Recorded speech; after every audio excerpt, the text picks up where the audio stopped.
La tentation d'Élie le sacrificateur. L'épreuve d'Élie le sacrificateur est un exemple typique de tentation que Satan utilise régulièrement contre les leaders de l'évangile de Jésus-Christ et surtout contre ceux qui ont du zèle.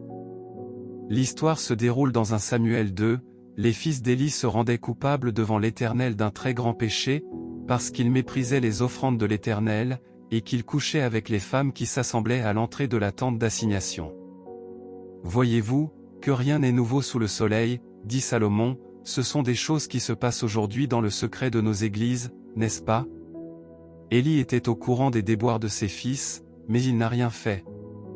Et l'Éternel lui a dit, « Pourquoi foulez-vous aux pieds mes sacrifices, et mes offrandes, que j'ai ordonné de faire dans ma demeure? Et d'où vient que tu honores tes fils plus que moi, afin de vous engraisser des prémices de toutes les offrandes d'Israël, mon peuple? » La sentence de l'Éternel fut très grande contre son serviteur. L'Éternel est à la fois un Dieu fidèle, de justice, et d'amour. Selon qu'il est écrit, car l'Éternel aime la justice, et il n'abandonne pas ses fidèles, ils sont toujours sous sa garde, mais la postérité des méchants est retranchée. L'épreuve d'Élie nous rappelle combien il est important de surveiller notre entourage, de s'assurer que personne ne soit pas toléré, à cause de nos sentiments charnels. Élie, pieux lui-même et craignant Dieu, ne maintenait pas l'ordre dans la famille sacerdotale. Il a été de ce fait jugé pour avoir aimé ses fils plus que l'Éternel.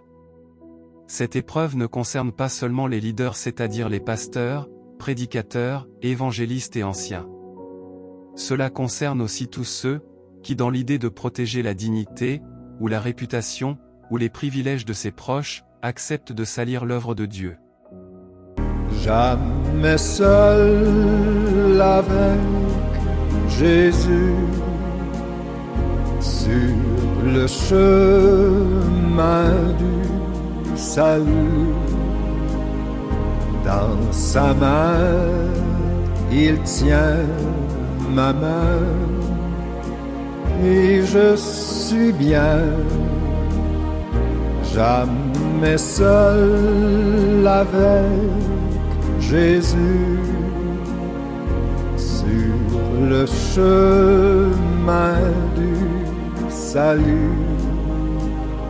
Sa voix me dit ne crains rien, il me soutient.